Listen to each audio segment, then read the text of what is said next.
bago natin i-bokelya ang gagawin ni Sandro sa kanyang auntie, okay, abangan niyo sa mga susunod na araw kung itutuloy ang utos ng kanyang uh, ang utos ni Liza Tanas. Inuutusan niya ang kanyang anak na halongkatin, okay, diyan sa Kongreso pag-usapan at gisahin si Amy Marcos. Okay, maraming utos si Lisa Smugs. So una ay bago natin i-bokelya ang gagawin ni Sandro sa kanyang auntie, okay, abangan niyo sa mga susunod na araw kung itutuloy ang utos ng kanyang ang utos ni Liza Tanas o Lisa Smugs. Ngayon, mga palangga, unahin na natin yung utos. Nakatandaan ninyo noong 2017 or 2018 ay mayroong kaso dun sa excise tax, yung Ilocos 6 ni Senator Amy Marcos. Wala na yun, tapos na yun. Okay? Tapos na yung kaso na yun. Yung mga Ilocos 6 issue na kinasangkutan nung panahon na gobernador pa si Senator Amy and also yung mga taong involved doon. So, nabasura na yun. Kumbaga, nakalimutan na at nagka-move on na ang lahat. Ngayon, ang utos ni Liza Butod, mga kababayan, alam niyo naman na siya lahat ang punot dulo. 'Di ba? Araw-araw nating sasabihin sa inyo na siya ang punot dulo. Inuutusan niya ang kanyang anak na halongkatin, okay, diyan sa Kongreso pag-usapan at gisahin si Amy Marcos dahil nga si Amy ay nagbokelya sa sabwatang Tambaliza na kung saan namigay ng milyones, 20 millions dun sa Puwersahang Initiative. So yung mga ni Senator Amy, yung mga kanyang kampo ay gigil na gigil ngayon dito kay Sandro at kay Lisa Smugs at syempre kay Tambaluslos. Lahat naman tayo gigil sa mga hayop na yan. So, imagine niyo, mga palangga, yung mga walang utang na loob na si Sandra, diba nakadikit din yun kay Amy at produkto siya, Marcos siya. I hope Marcos nga talaga siya. Diba? Kasi sinasabi ni Senator Amy, diba? Si Senator Amy ang totoong Marcos o ang tunay na Marcos, parang ganon. Hi Maverick, good evening sa inyong lahat. Alright, woke up like this. Marivic Tandiama, hello. Adelaide Cantillo, yan si Orlando, lagi kayong present. So, ang utos ni Lisa Ahas ay halongkatin o magtanim o i-twist ang mga issue, not only kay Senator Amy Marcos, kay Inday Sara. Ngayon, ang task nila, mga kababayan, imbis na palaguin o ayusin ang Pilipinas, mga halongkat ng mga kaso at mag-grandstanding sila sa Senado at Kongreso to cover up again the pulboronic issue ni Bongbong Marcos Kuting. Yan ang kanilang agenda. Everyday ganyan ang agenda. Di ba? Binukailan na natin at nangyayari na maya-maya o everyday halos meron silang conference, a press conference, itong mga kongresista na ito para pagtakpan ang issue ng polboron na durugista o polboronic itong si Kuting at pagtatakpan ang Puwersahang Initiative.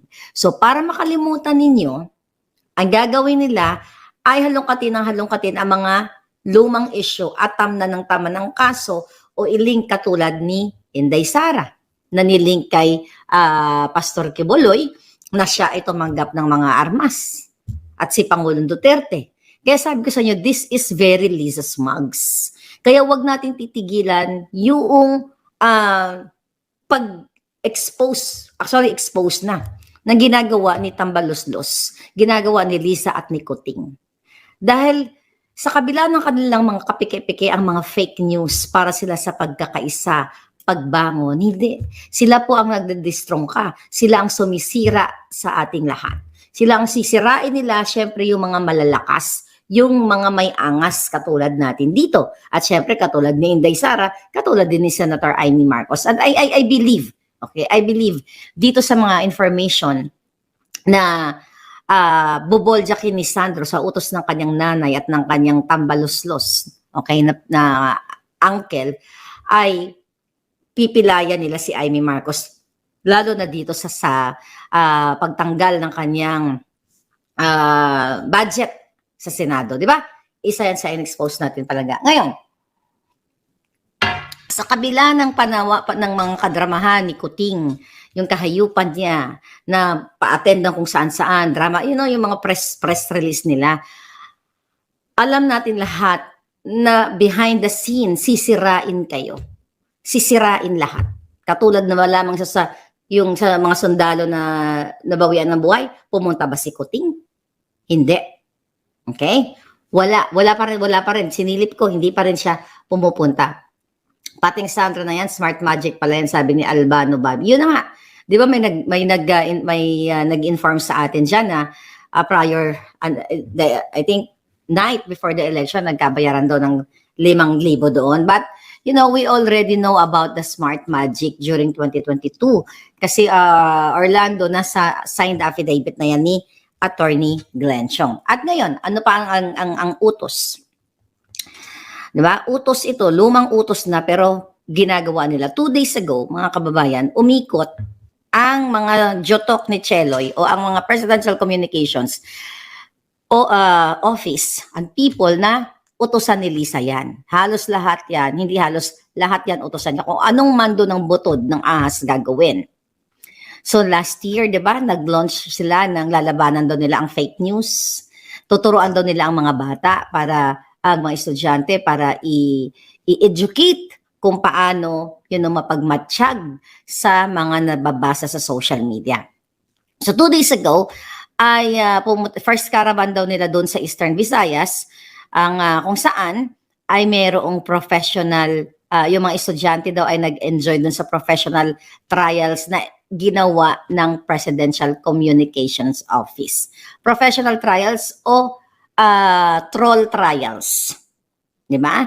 Hindi ito professional. Ang target nito, mga palangga, linlangin itong mga kabataan. So ngayon, ang sinasabi ng PCO ay ipopromote nga itong media and information literacy para sa mga estudyante. Nakita niyo naman, ano ginagawa ng mga bata sa TikTok? Di ba? Binabayaran, pinupondohan ng gobyerno.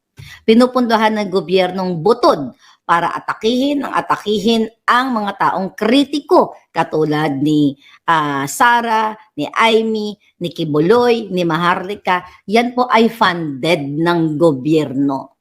Habang sila ay nagsisinungaling na kunyari sila ay for unity, for transparency, sa likod ng camera ay silang sumisira. Katulad na lamang yung sinasabi ko sa inyo, si Calvo, dyan si Rocky Calvo, na bayaran, okay, ng Presidential Communications, nagre-recruit ng mga trolls, at ngayon, nakaitambaluslos. Ang kanilang agenda, hindi for, ang tawag dito, media and information literacy, kundi mag-recruit ng mga kabataan para umatake. Kasi ito yung utos ni Lisa. Atakihin si Sara, atakihin si Amy, atakihin si Pastor Kibuloy, atakihin tayong lahat at pagtatakpan nga ang pulburon issue na to.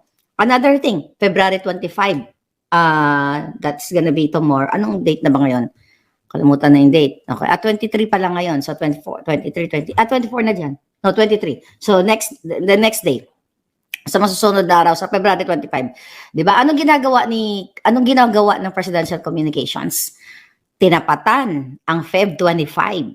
Okay? Na rally dyan sa Cebu. Sino may author niyan? Si Lisa Butod. Lahat ng gagawin ng mga Duterte o ng mga opposition, kasama tayo doon dahil tayo ang kritiko, tayo nag-uupo sa kanila, tatapatan nila gamit ang pondo ng bayan. At patuloy na magre-recruit sila ng mga kabataan para maging trolls, hindi para maging literate sa media or social media. Yan ang purpose. Lahat yan mga kasinungalingan. Dahil utos siya ni Lisa, gusto nilang patayin ang issue. Mga palangga, okay. Yeah. Dahil ayaw ni Lisa patigilan ang isyu kay Sara at Duterte. Dahil galit na galit naman talaga si Smugs dyan, si Ahas, si Butod, okay, dyan kay Pangulong Duterte. Ever since, alam na alam ko yan, dahil personal mismo sinabi niya sa akin na Duterte is so baduy kasi nga hindi in-appoint si Kuting. Kaya bilang ganti, dahil nga vindictive narcissist itong hinayupak na ito, bilang ganti, ay ayaw niyang patigilan si Sara at si Pangulong Duterte at lahat ng mga naka-associate kay Pangulong Duterte. Ayan, kasama si Harry Roque. Lahat ng nagkaalyansa ni Pangulong Duterte na mga politiko or like vloggers, di ba, like me, na very vocal and critical, gusto nilang patumbahin. So, gagastos na gagastos ng pera ng bayan at hindi titigan at pagtakpan. Okay, nakarating din sa atin na umiikot ang tumbong ni Lisa sa extraction. You know, extraction, other word for kidnapping. Di ba? Nabuburyong siya kasi hindi niya alam kung ano yung mga susunod. Okay? Ang susunod na lalabas dito na ipaparinig o ipapakita natin sa ating Facebook page o sa ating channel.